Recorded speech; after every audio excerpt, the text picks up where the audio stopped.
Welcome to Marketing Blabs. This podcast is brought to you by Marketing Labs, an expert digital marketing agency based in Nottinghamshire. If you're a business owner or marketing professional looking for straightforward, non-salesy tips and advice to help grow your business online, then this podcast is for you. Strap in because we're about to reveal the things that other agencies would rather you didn't know.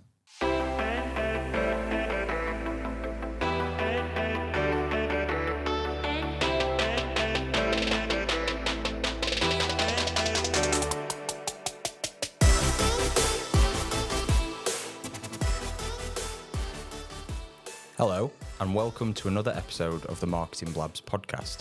I'm your host, Tom Haslam. I'm the creative director here at Marketing Labs.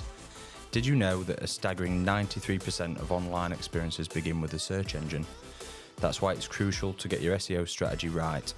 In this episode, we'll be exploring the 3 essential pillars of SEO that will help put you in the best position, no pun intended, to grow your online presence. Joining me for today's pod is Tilly Hayes, our SEO executive. How you doing, Till? I'm good, thanks. You, Tom? Yeah, I'm very well. Nice. It's not as hot in here as it normally is it? No, it's quite warm outside though. I think it's going to get hot though. Sweaty. Sweaty pod. And we also have a special guest with us today, Ryan Jones from SEO Testing. How you doing, Ryan? Yeah, all good. Happy to be here. Yeah, thanks for joining us. SEO Testing is a SaaS tool dedicated to helping marketers bring in more organic traffic through SEO testing, using Google Search Console data to make analysing the results easier. Making use of their API access, they also have a range of tools and reports available to help SEOs save time and show the value of their work. Ryan has been in SEO and the wider digital marketing industry for nearly a decade and is deeply passionate about marketing, like all of us here. He's worked agency side, he's moved in-house, and he's also worked as a freelancer. When he's not working, Ryan's a big sports fan with a particular love for NFL and NBA. Nice. I like my American sports. Yeah. Any particular NFL team? Yeah, I'm a 49ers fan. So as long as we don't talk about last year, it's all good. Did they lose the Super Bowl? Sorry. I'm not a massive American NFL fan personally, but if there was one team I'd support, it'd be Green Bay Packers. That's okay. Just because I like their logo. It did make it worse last year that I watched the Super Bowl live with a Chiefs fan. Oh, did they win it then? Yeah. Oh, how did that not go down well? I was miserable. Was you? Yeah, utterly miserable. Oh no. Do you like football? I do, yeah. What Yeah. football fan? What are you a football? Soccer. Don't call it soccer. I'm joking, please. I'm just going down the American route. What football team would you support? Big Derby County fan. Derby County, interesting. I'm a Sheffield United fan. Okay. My Tills. family are Notts Forest fans, Notts Forest. so I guess they're against you. Don't call them Notts Forest. Forest. Matt would be fuming at you. I always call them Notts Forest on purpose. Oh, okay. Forest Because of then. Notts County. Yeah. But anyway, we're going to talk about SEO now, aren't we? So we're going to talk about the 3 pillars as what we refer to as the 3 pillars of SEO, because it's the main elements, I guess, of what form SEO as a whole. So we'll start with pillar 1, which is technical SEO. Now, my knowledge on technical SEO is not great. Tills, you're decent. And I'm hoping you are good. Not as good as I once was, but still up there. Still up that's there. good. So, I mean, can you explain for our listeners in its simplest form what technical SEO means? Yeah, so in its simplest form, technical SEO is any optimization work of a website's sort of build or infrastructure that's going to help Google crawl, index, and rank the content that's on the site. Yeah. That's the one sort of way of breaking it down in a kind of simple like a quote. 1-sentence form. Yeah. So, I guess from a site architecture perspective, are there any specific elements there, like speed, mobile? I guess it can be broken down to quite a few different bits, can't it? Really, technical SEO. Are there any common issues that are often overlooked, do you think? It depends on the site really, but there are a few common ones that generally get missed in terms of things that are picked up in audits and stuff like that, which is anything to do with 301 redirects. That's a common sort of pitfall for certain people. In terms of broken redirects or redirect chains that I think more common. Orphan pages as well, they're often commonly overlooked. But I think I would say those are the main two, and drawing back on my agency experience, I think those were the main two ones that were picked up during the audits that I did all those years ago. You see those so commonly, don't you, in site migrations and things like that? Like the amount of sites that you and Josh have worked on, and they've just pages have been broken and stuff, not from your side, but from theirs or whatever. And I think also people often overlook optimization for mobile. It happens a lot with new sites where they'll just optimize it technically for a desktop, and then you go on a mobile and it's just completely wrong. I think from coming back to the migration process, I think because we're, as an agency, very akin to SEO, we do take that into account when we're redesigning a website quite a lot, where other creative agencies, and I'm not knocking other creative agencies, they might not look into that side of things. So commonly you'll find that, let's say a client wants to redesign, they'll be like, oh, I want to remove all these pages, I want to really simplify it down, and we've changed, which is fine, but the consideration to all the 404 errors that you're going to get past, or should we say post-launch, you've got to consider how you're going to redirect them. Is it other pages that you're removing ranking for keywords that you don't want to miss out on, little things like that. So it's common for, I think, businesses that are sort of in those early stages as well, especially with the rises of like Wix and stuff like that for sites. Maybe they first built their site on Wix, and I've got nothing against Wix. I think they've made tremendous improvements in their sort of SEO standing as well.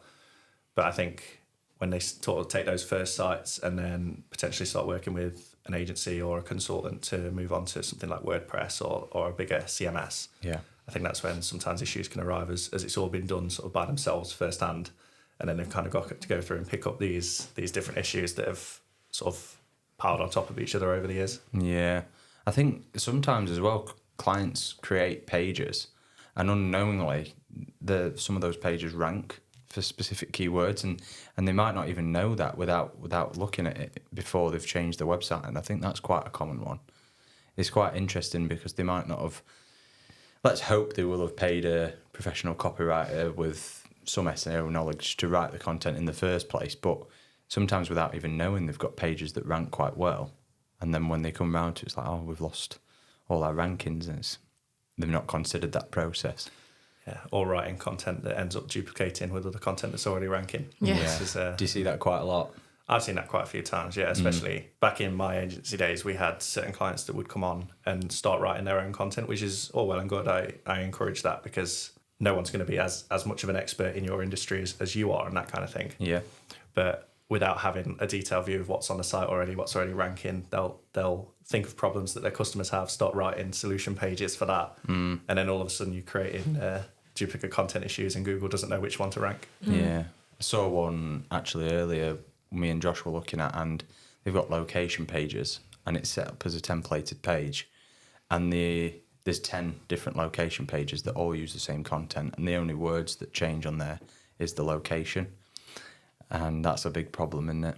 Yeah. It's got to have unique content, really. Yeah, Nick and I are working on a site currently where it's kind of ended up a bit of a rabbit warren of just boilerplated content everywhere, where the intent's the same, users are confused, Google's confused, and it's just a bit of a mess. So, we've digressed a little bit there. I wanted to ask you your sort of take on what you do at SEO testing, how you help your clients, and what SEO testing does.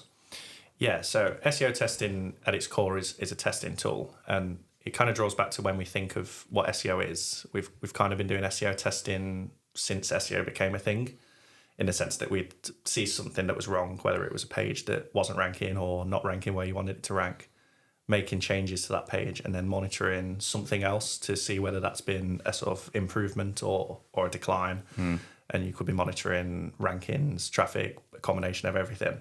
So what SEO testing does is it allows site owners, whether it's agencies managing on behalf of clients doing it themselves, that kind of thing, they can change something on their site, whether it's anything to do with tech SEO, content, and other stuff that we'll come on to in a bit. and just having that data in front of them that tells them whether what they've done has yielded a positive return. And then we've kind of built out other elements of the tool as well, which is more reporting based, which is especially useful for an agency side, but it helps communicate the work of sort of what SEO's done, and it kind of allows SEOs to show their sort of value and say we've done this and it's yielded this. Yeah, had this impact. Yeah, you can point on a page by page basis and say, well, this page has gone up 10% and this page is ranking for this many more queries and that kind of thing. So that's quite cool, just to get a bit of a better understanding of SEO testing. What's your role there? So my role is marketing manager. So I oversee every marketing activity that we do to get more clients for us and more people buying our tool on a monthly basis. So that'll encompass everything from SEO to doing podcasts like this and talks at Brighton SEO and other industry events, and all essentially any marketing channel that we choose to do. Yeah, I kind of oversee that. Cool. And what would you say is your ideal client then? Is it an agency or is it a business looking to do it themselves? Yeah, so we've got a few personas that we actively target. Agencies are a big client of ours. We like working with agencies and that kind of thing. In terms of our ideal client, it kind of depends on what the tool's going to be, because the tool's got so many different uses. Yeah, we might find that an agency has a massive amount of success of adding all of their client sites into SEO testing and tracking everything that's been changed and then using that for reporting. Or we have site owners themselves and business owners that are just starting to look at SEO and they're kind of reading these blog posts and saying, oh, okay, actually I can do this. But how do I know when I do this that traffic's gone up and that kind of thing? Because it's all well and good looking at like analytics and Search Console as tools themselves, but it's hard to judge whether it's work that you've done or whether it's anything like algorithmically that's happened. And obviously, we always market SEO, don't we, as a long-term thing. It's very much long game. How intricate does the testing tool go? Can you go weekly, monthly, or is it an amalgamation of a few bits? Yeah, so we report on, because we've got access to GSC's API, our dashboard, we can show clicks by day, week, month. And then when it comes to testing, you can test over any time period that you want, really. So we've had clients that have tested a change made and then compared like a month the previous year to this current month this year. So like July 2023 compared to July that's just gone. Yeah. We've got clients that will run tests for 2, 4, 6, 8 weeks, that kind of thing. A lot of that depends on the traffic levels the site gets to be able to have more statistically significant results. If you've got lower traffic, you want to run that test for a longer period of time to make sure the page gets enough traffic to actually, so we can then report and say that, okay, this is a statistically significant result. This is down to what you've done and it's not anything that Google's changed or that kind of thing. Yeah. You mentioned blog posts and things. Is that the resources that you would give to people maybe new to SEO to use alongside the tool? Yeah, definitely. So one of the tasks that I've worked on actively so I joined in April 2023. One of my biggest tasks, and which is still ongoing, is building out a massive content library of areas where SEO testing will touch. So whether that's sort of general SEO advice, or we can like dive into sort of schema and that kind of thing, or we've got a big content hub on a lot of GSC based topics. So our goal is like, if someone has an issue with GSC or they've seen an error code in like the page indexing report or something, that they can then Google that, we're there.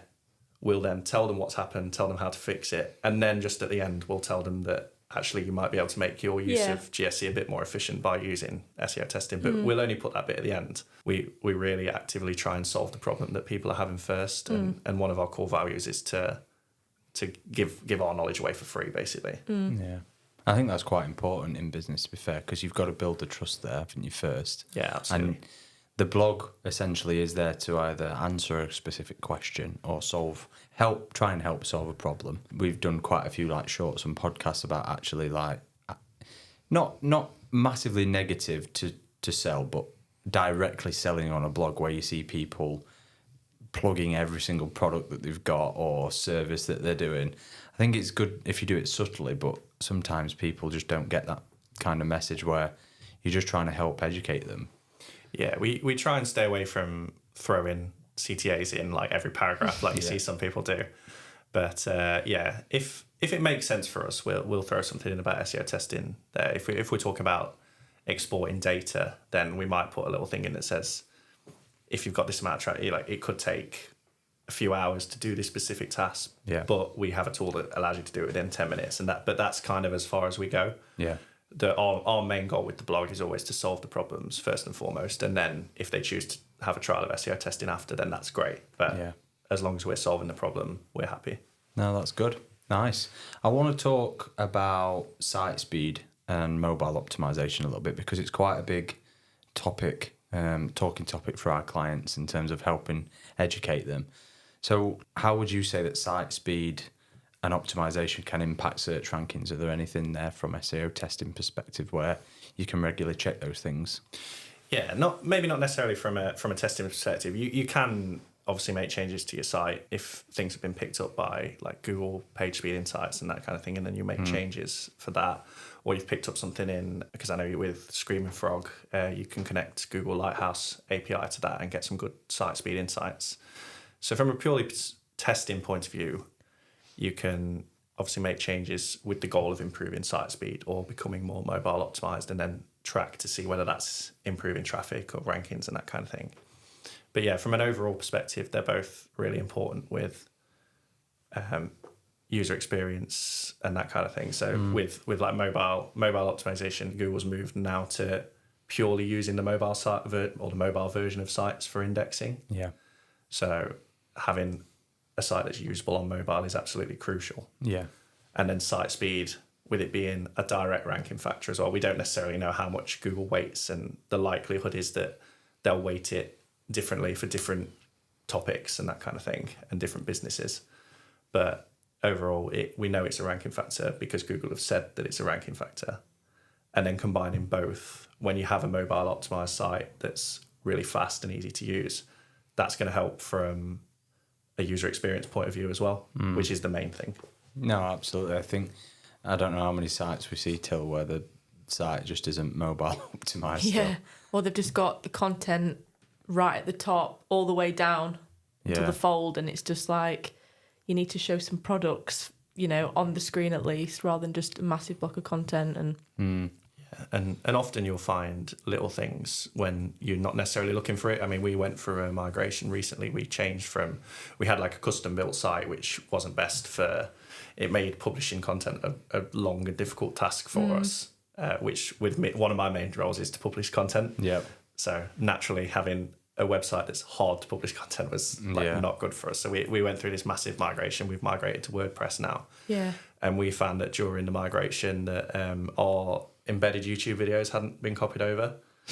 So we went through and fixed that. And then we worked out that on the ones that had actually been copied over, they weren't fully mobile optimized. So so we can then go through and say, okay, we can fix that. Yeah. You find lots of things like that. I think some stuff you do just naturally miss, little bits and bobs like that. But I guess other agencies unlike us might not pick up on stuff like that. So cool. Just to wrap up technical SEO then, before we move on to pillar 2, what's your favourite simple technical SEO test that you guys offer? It's not necessarily a specific technical SEO test, but one of my favourite ones is, especially for newer sites or sites that may be custom built or things like that, is implementing schema. And obviously with the help of ChatGPT now, you don't necessarily have to know how to write in JavaScript to be able to I mean, I'm not that technical. I don't know JavaScript. I can code HTML very, very slightly thanks to an apprenticeship back in like 2017, but my JavaScript knowledge isn't up there at all. No. But yeah, one of my favorite tests is for like if you've got a big hub of blog posts that doesn't have schema inbuilt, then you can either do it yourself, obviously through JavaScript, or implement, like if you were using WordPress, I'm pretty sure Yoast have schema implementation within that. But implementing schema and then seeing what that does for you, because it just helps Google so much in terms of understanding what your content is, who it's for, who's written it, which is a big part as well when we come into the next pillar. Yeah. But yeah, that's one of my favourite ones. Nice. Cool. So moving swiftly on to pillar number 2 then, which is content. I'm going to start off, I'm going to ask you this one, Till. What would you say the role of content is as a broader SEO strategy? So I think it can be really valuable to build brand awareness, also try and reach a wider audience, especially if you're providing informative content. It can help you gain more customers as well, especially if you're on a lot of social channels or paying quite a lot for your initial sort of marketing spend. It can also increase and drive organic traffic as well. But then you want to make sure that the pages that people are coming to are actually informative, so they're not just going to go elsewhere afterwards. I guess with content, you're expanding your keyword net, really, aren't you? Yeah. It's a good way of looking at it, I think. But what would you say on it, Ryan? Yeah, so I think my overall opinion is content, and maybe I'm being a bit biased because a big part of my role is content, but I've seen what content's done for our growth. I've seen what it's done for clients. I've seen what it's done for sort of every business that really chooses to invest in it. But my overall opinion is that content fuels SEO. If you don't have, it's all well and good having like a good technically optimized website and things like that. But if you don't have good content, then it's hard to do anything else. Yeah. Because content is what's going to drive people to your site. It's before we talk about anything else like that, but that's what's going to draw people in. That's what's going to create a good user experience on the site. That's what's, even when you're not talking about SEO, but that's what's going to help you drive sales and that kind of thing. But yeah, I think content is absolutely crucial. And bring them back as well. Like if they like what they see or what they've read, or I guess as a wider content side of things, they like your messaging, they like how you come across, your tone and so on, little things like that. It all makes a huge difference in terms of how customers perceive your brand. Like you said, Till, about building your awareness and essentially you want more. Most clients want more traffic, don't they? And essentially want more business, but you've got to build it up slowly and you've got to have the right clusters and things like that. Does SEO testing help with content clusters and things like that, or? We have tests that allow you to test whether content clusters are right for particular keywords and stuff. So it's called a URL switch test. Okay. So a big one is if you're investing, and Keyword Insights have a good tool for content clustering and things like that. But you might have a big library on a topic like keyword cannibalization and stuff. I'm drawing from an example that we've tested ourselves. We had, I think it was 4 blog posts all targeting different pieces of the overall keyword cannibalization topic. And we just wanted to test whether if we merged them all into one big guide to target all of the keywords in the cluster, whether that would work. So obviously redirected all those URLs to the now main URL. And that yielded a nice increase for us because we were just able to have that segmented guide that was going through topic by topic. And it whether we can talk about like whether it made us sound more authoritative, I don't know. But yeah, from a purely SEO point of view, that test was useful for us because we've then been able to modify our content strategy going forward, saying that rather than having these little 1,000-word guides on different tiny topics, let's pick the topic and write the best guide we can that covers everything. Yeah. What would you say why content is an essential pillar, Till?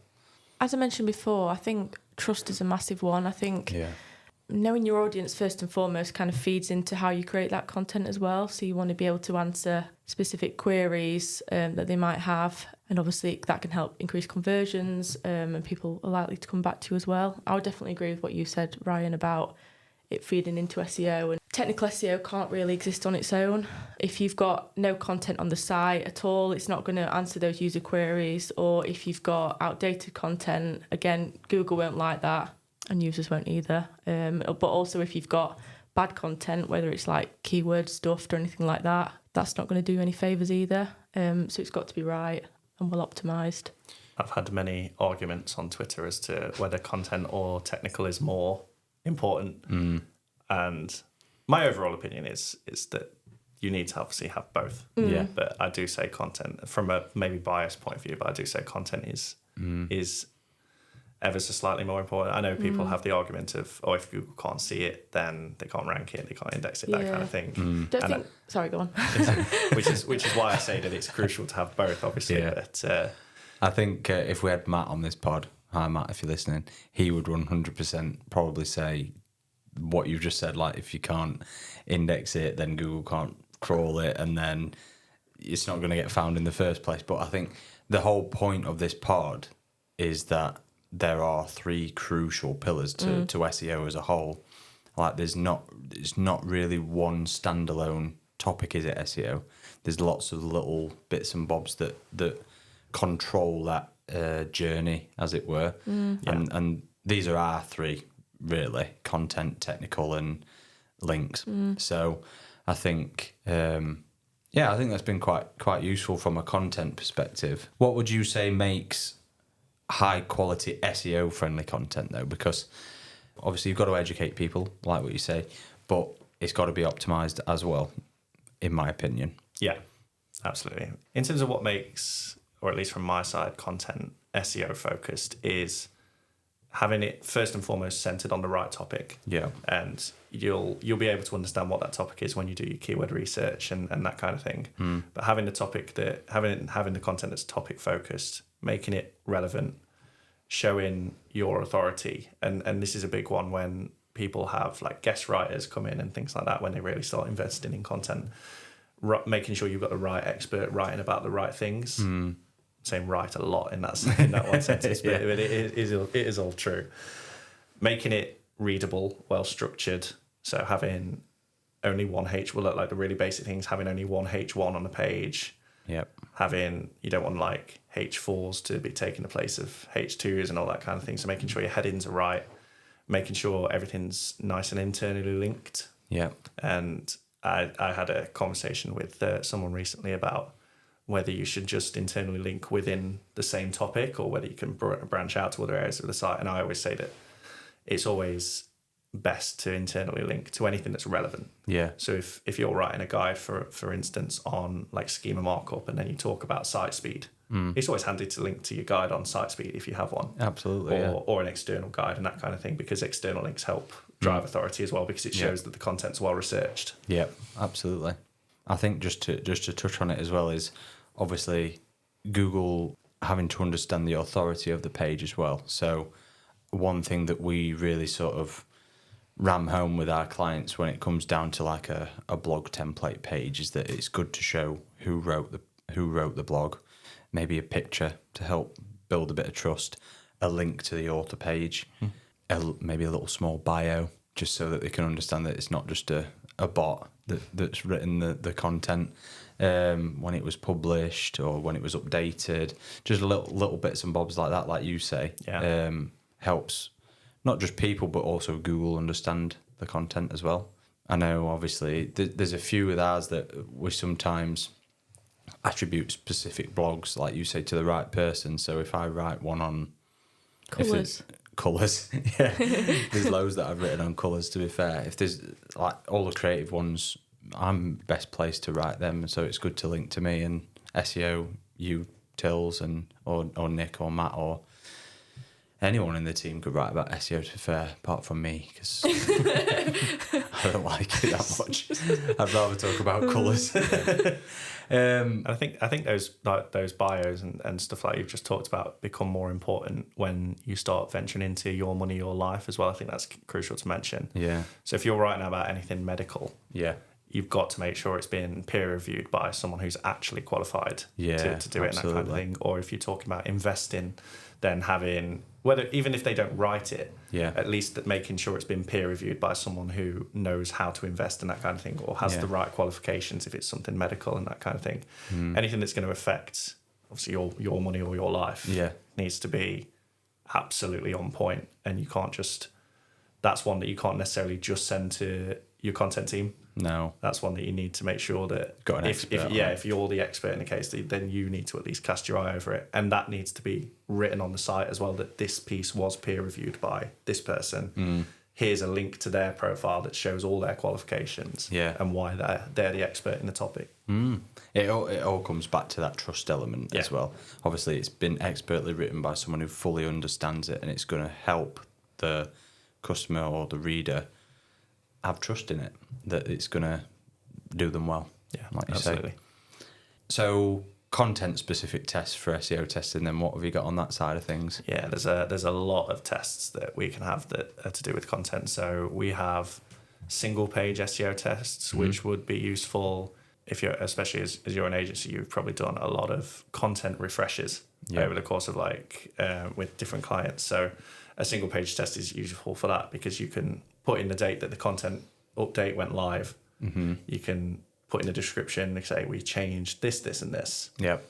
Monitor it over a certain period of time, and then you'll be able to see that, okay, content refreshes over time will generate X. And it helps with forecasting as well. We've got pages and pages of content refresh tests that we've done just on the SEO testing site. And we can say that over the course of 30 tests that we've run, we have an average traffic increase of 30%, I think it is. Yeah. And that helps then getting buy-in for future stuff and obviously keeping that task going into the future. Yeah.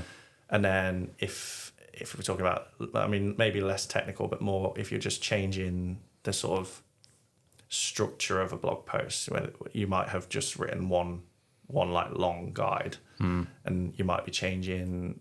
I suppose a good example to say is if you're moving to more of hub and spoke content and that kind of thing, then you might change a page template and build hub pages for all of your main topics, and then you can use a group test for that to see whether these hub pages actually improve or whether it was better to just have a big blog post that then links out to all your different spoke topics and that kind of thing.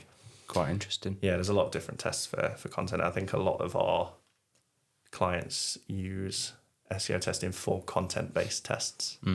So, just finishing up on content then, what do you think, Till, about how you create content that resonates with your audience? I think it goes without saying that you need to understand target audience first and foremost. So whether the product that you're offering matches a certain demographic, for example.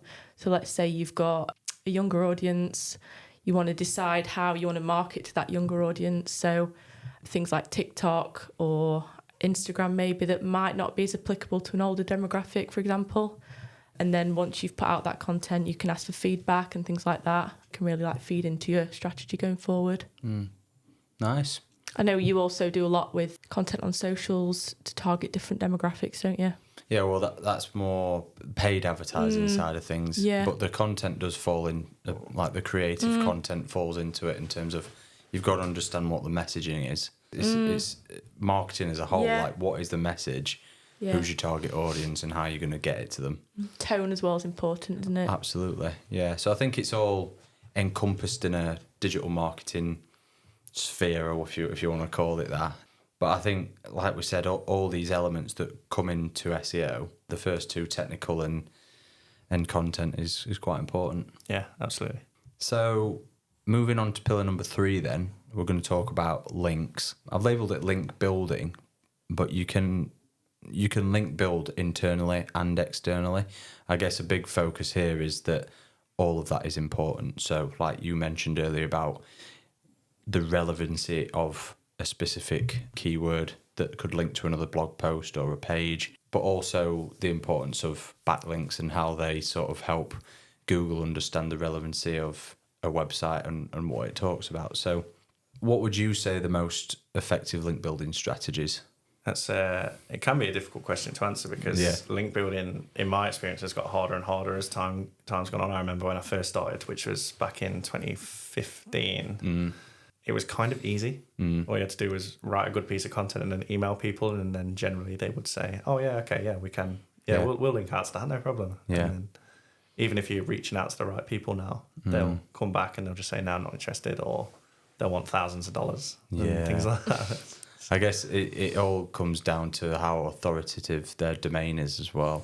Yeah, it comes down to that. It also comes down to factors like, is the content that you're outreaching, is it actually worth a link? And I think that's where, I think it was Brian Dean, his skyscraper link building technique went absolutely massive a few years ago, because everyone realised that oh yeah, okay, everyone, all they're doing is writing better content, like better content, and then that's going to be successful. In terms of what's actually successful today, it starts with the second pillar in terms of obviously making sure you're writing content, or even if it's video content that you're linking out. Again, like if you have like a videos page or something like that, making sure that content is actually linkable. Yeah. In terms of making sure it's well written and all the stuff that we've just talked about. I think there needs to be a focus, especially nowadays, on digital PR, which is why you've seen the rise of agencies offering digital PR services, or digital PR, like specific agencies come into the fold now, because that's shown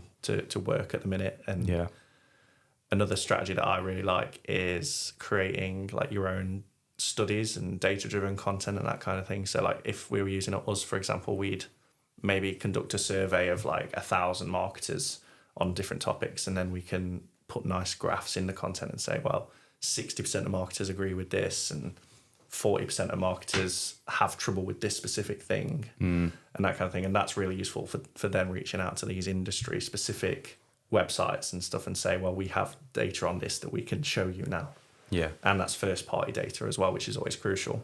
Absolutely. But then you can like move into like thought leadership and things like that, which is successful at the minute. So like doing things like podcast interviews or hosting and attending events and that kind of thing, and speaking at Brighton SEO. Like that's using me as an example, but like they'll always link out to like where you're speaking from, or and, like what company you represent when you're doing your talk and that kind of thing. Yeah. No, I think it's a topic that not a lot of our clients understand fully, which is why they come to us, because we help with all those all three pillars sort of thing as part of an SEO strategy. What would you say, Tills, on the link side of things? I was just going to mention as well some other ways in which you can build links, particularly over the past couple of years, that people are starting to do. Things like influencer marketing. So if someone's got a big platform, they might reach out to a particular influencer who's maybe in your industry.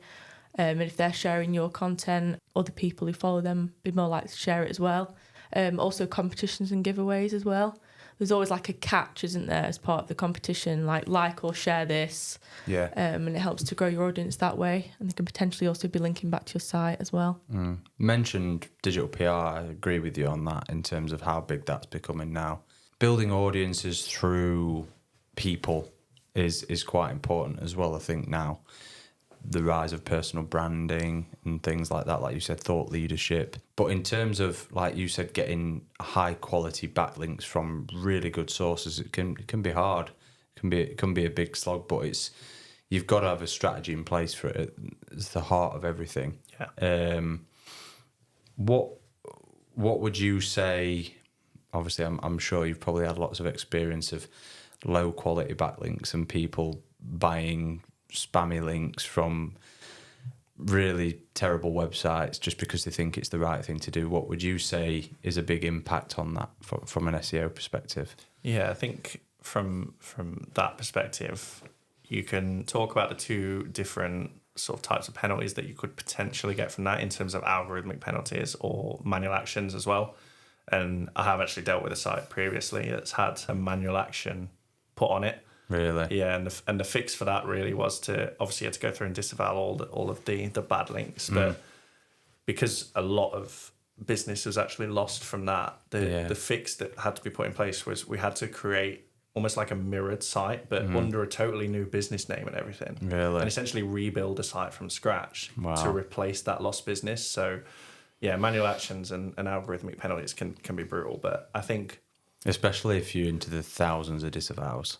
Yeah, or absolutely. millions. It depends on the size of the site, but like that can be quite a lengthy process in itself. Yeah, I think actually the biggest risk nowadays, I think it's kind of rare now to see these types of big manual actions for like, even if you're building like hundreds of spammy links over like a period of a few years, I think it's rare that you're going to see any sort of manual action from that nowadays. But your kind of biggest risk is the fact that Google is just going to ignore them.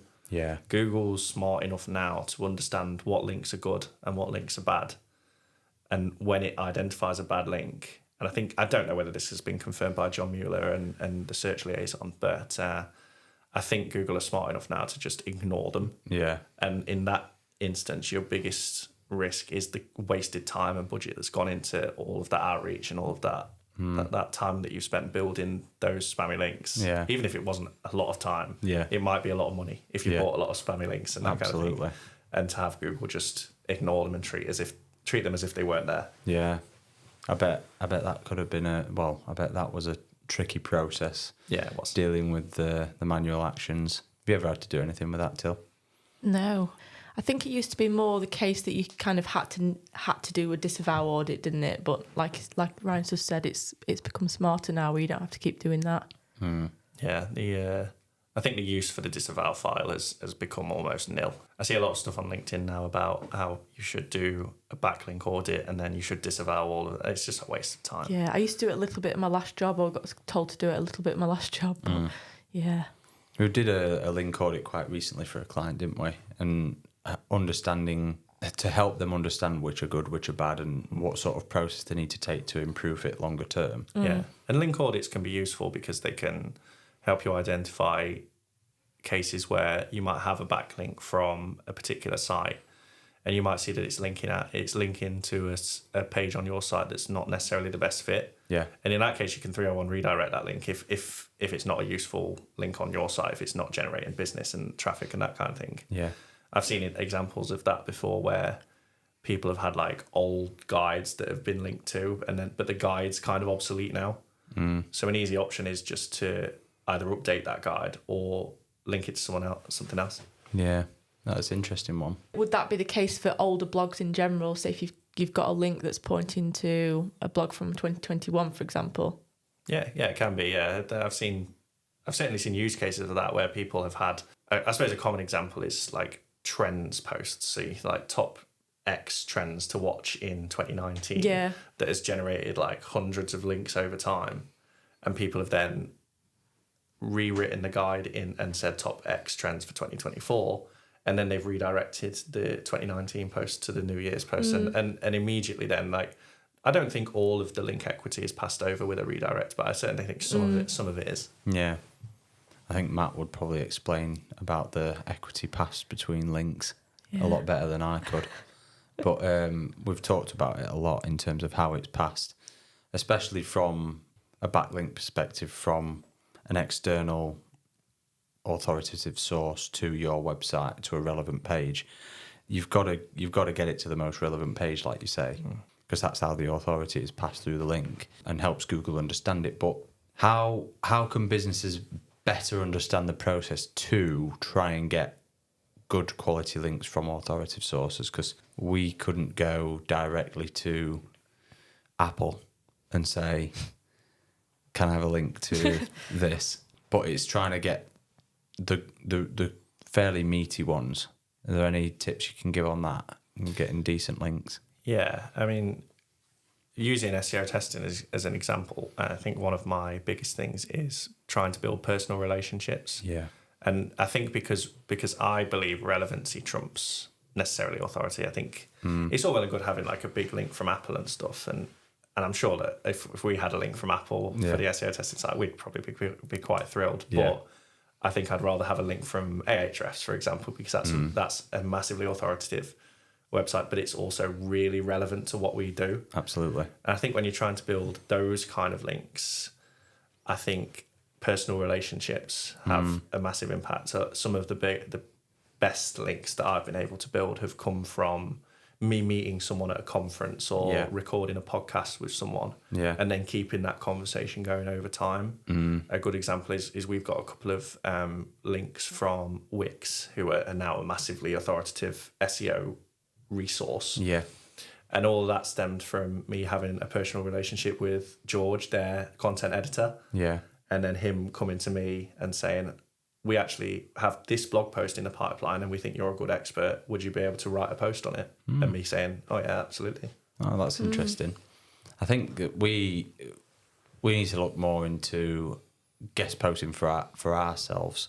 We do it a lot for clients in terms of who they can consider a good guest post or who they can outreach to and things like that in terms of processes for us. But yeah, it's quite interesting to understand how other people and yourselves at SEO Testing approach that. So wrapping up on the link side of things then, pillar 3, What kind of tests have you guys got at SEO testing for links, whether that's external or internal? Yeah, so again, linking back to like the single page test or the group test and things like that. But in terms of two specific tests, you can either choose to build some relevant internal links to a piece of content, whether it's like a new piece of content that you've written or a piece of content that's kind of stagnated over time, one that's been on the blog for a few years or something like that. And one of my favorite tests is to take that piece of content as is, build some links from other relevant blog posts that you've got on your site about it. And you can use tools and do that, or you can use your own intuition and that kind of thing, and then seeing what impact that has. And in the same vein, there's no reason that you can't test on external backlinks as well.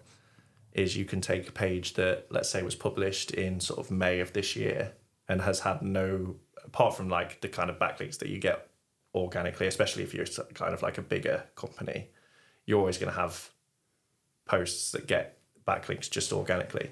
Yeah. But then if you do, or if you say, I'm going to actively outreach this particular blog post, I'm going to build 15 links myself, whether you do it through an agency or something like that, or actually do the outreach yourself, I'm going to build 15 links. And then you can test to see the impact of that.